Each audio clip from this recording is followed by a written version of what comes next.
नमस्ते सभी को। आज हम एक ड्रामा थ्रिलर फिल्म जेल बेट के बारे में बात करेंगे जो 2014 में आई थी। आपको देखने का आनंद मिलेगा। एक लड़की जिसका नाम अन्ना निक्स है अपने कमरे में चेलो बजा रही है। अचानक उसका नशे में धुत सौतेला पिता कमरे में प्रवेश करता है।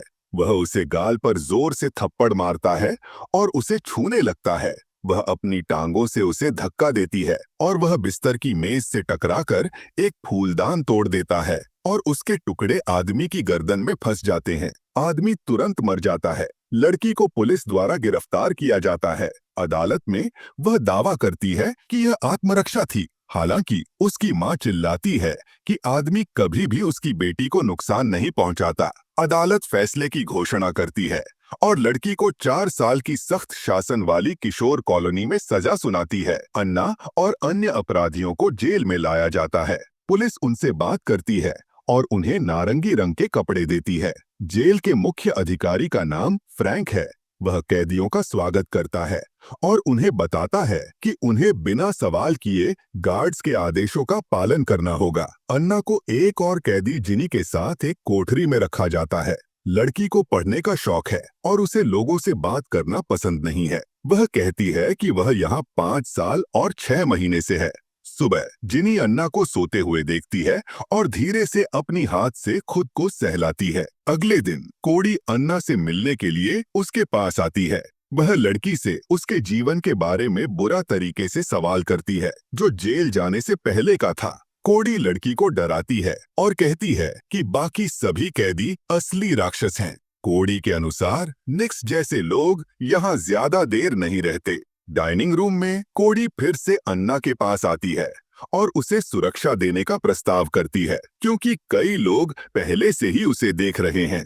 लड़की चाहती है कि उसे अकेला छोड़ दिया जाए और वह मेज से उठ जाती है। बाद में कोड़ी और उसका गैंग अन्ना को पीछे के कमरे में पकड़कर पीटते हैं। वे उसे चेतावनी देते हैं कि अगर निक्स ने किसी को बताया तो वे उसे मार डालेंगे। नर्स जेन अन्ना को समझाती है कि जेल एक भयानक जगह है और यहाँ के लोग बहुत क्रूर हैं।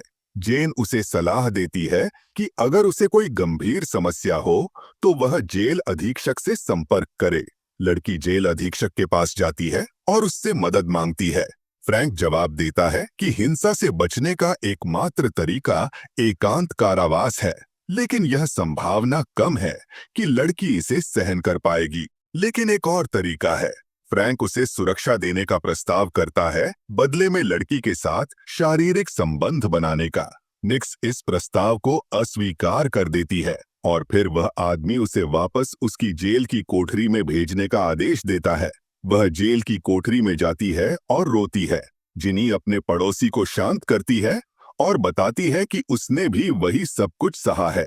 जिनी अन्ना को बताती है कि वह बहुत सुंदर है और फिर उसे धीरे से चूम लेती है। वे शारीरिक संबंध बनाती हैं और एक दूसरे की बाहों में सो जाती हैं। साक्षरता कक्षा के दौरान एक काली लड़की अन्ना को घूरती रहती है। एक वॉक के दौरान वह निक्स को डराती है और मजाक उड़ाती है। जिनी को अब इस उत्पीड़न से थक चुकी है और वह कोड़ी से सुरक्षा मांगने का निर्णय लेती है। जिनी इस कृत्य से निराश हो जाती है। गैंग की लड़की जिनी का रास्ता रोकती है और फिर उस पर हमला करती है, लेकिन जिनी पलटवार करती है। कोड़ी को साहसी हरकतें पसंद आती हैं और अब वह अन्ना को अपनी गैंग में शामिल करने के लिए तैयार है। लड़कियां निक्स को अपनी कोठरी में ले जाती हैं, जहां शराब, टीवी और अवैध पदार्थ होते हैं। वे बताती हैं कि फ्रैंक ने उन्हें यह सब आपसी फेवर्स के बदले में दिलवाया है। कोड़ी अन्ना से कहती है कि वह उस काली लड़की को पीटे जिसने उसका उत्पीड़न किया था। लड़कियां लड़ाई को अपने फोन पर रिकॉर्ड करने की योजना बनाती हैं। हन्नी साहसपूर्वक हमलावर पर हमला करती है। जल्द ही सुरक्षा उन्हें अलग कर देती है। सजा के रूप में निक्स को नंगा करके 2 हफ्ते के लिए सजा कक्ष में बंद कर दिया जाता है। कुछ दिनों बाद फ्रैंक लड़की को सजा कक्ष से बाहर निकालता है और वादा करता है कि वह उसे सजा से बचा लेगा यदि अन्ना उसे अच्छा समय देगी। निक्स ऐसा करती है, बहुत घिन के साथ। जल्द ही लड़की को उसका पहला टैटू मिलता है और उसे प्रतिबंधित पदार्थों का सेवन कराया जाता है। कोड़ी अन्ना से कहती है कि उसे वह बहुत पसंद है, लड़कियां एक दूसरे को चूमती हैं और आलिंगन करती हैं जब तक कि अलार्म नहीं बजता। अन्ना की माँ उसे जेल में मिलने आती है। वह अभी भी विश्वास नहीं करती कि उसके सौतेले पिता ने उसकी बेटी का शोषण किया। अन्ना रोते हुए चिल्लाती है कि वह हमेशा उसे सताता था। माँ लड़की के चेहरे पर थप्पड़ मारती है और कहती है कि यही उसकी जगह है। फिर वह चली जाती है। अगले दिन एक अश्वेत लड़की और उसका गिरोह कोड़ी के गिरोह पर हमला करता है। जल्द ही गार्ड कैदियों को अलग कर देते हैं और निक्स को वापस फ्रैंक के पास ले जाया जाता है। वार्डन कहता है कि उसने 2 सप्ताह के लिए काले गुंडे को गड्ढे में फेंक दिया है और अगर वह उसका उपकार करती है तो वह अन्ना को कुछ नहीं करेगा। फ्रैंक लड़की को अवैध पदार्थों का सेवन कराता है, उसे झुकाता है और उसके साथ गंदा व्यवहार करता है। जब अन्ना अपने सेल में वापस आती है तो वह अपनी रूममेट से सवाल पूछना शुरू कर देती है। जिन्ही उससे बात करने से मना कर देती है क्योंकि अन्ना अवैध पदार्थों के प्रभाव में है। निक्स पड़ोसी को थप्पड़ मारता है और तुरंत माफी मांगने की कोशिश करता है। जिनी के चेहरे पर चोट के निशान के कारण अन्ना को वापस बॉस के पास ले जाया जाता है, जहां वह निश्चित रूप से कुंवारी लड़की का फायदा उठाने का मौका नहीं छोड़ता। निक्स जो हो रहा है उससे थक जाता है। वह हर समय सभी प्रकार के पदार्थों का उपयोग करना शुरू कर देती है। अन्ना कोड़ी से झगड़ा करती है और वह लड़की को बाहर जाने के लिए कहती है। टहलने पर निक्स जिनी के साथ शांति बनाने की कोशिश करता है, लेकिन वह उसे भगा देती है।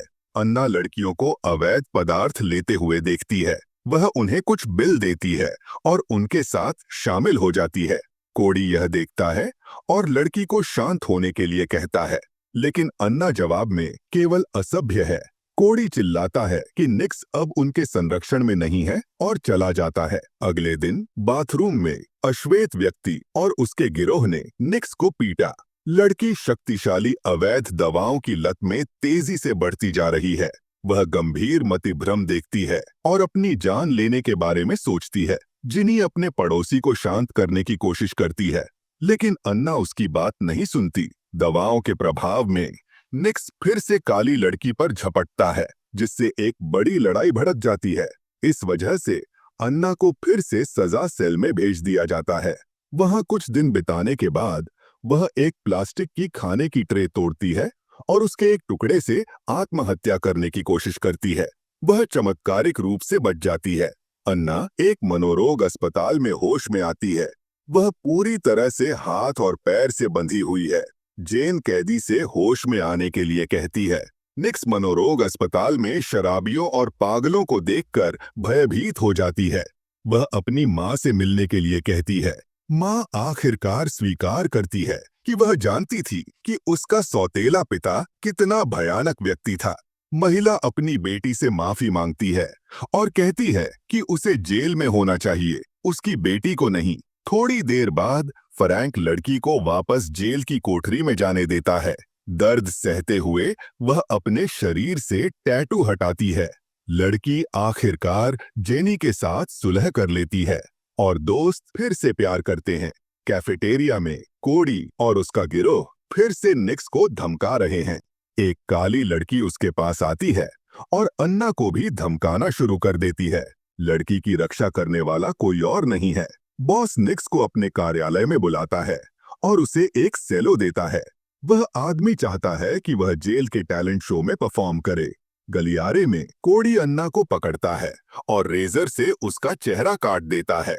वह ऐसा इसलिए करती है क्योंकि अन्ना ने उनके टैटू हटाने की हिम्मत की थी। खलनायक लड़की को पीटते हैं और उसके हाथों पर पैर रखते हैं ताकि वह कोई संगीत वाद्य यंत्र न बजा सके। जब फ्रैंक जेल अस्पताल आता है तो निक्स स्वीकार करती है कि उसे कोड़ी ने पीटा था। जेन ने देखा कि वार्डन कैदी के साथ कैसा व्यवहार करता है। बाद में अन्ना नर्स को सच्चाई बताती है। वह कहती है कि वार्डन लगातार उसे कुछ खास काम करने के लिए मजबूर कर रही है। इस समय फ्रैंक निगरानी कैमरों पर महिलाओं को देखता है। कुछ दिनों बाद कैदियों ने जेन पर हमला किया और उसे पीटा। नर्स वार्डन के कार्यालय में घुस जाती है और कहती है कि वह कैदियों के साथ उसके दुर्व्यवहार के बारे में सभी को सच्चाई बताएगी।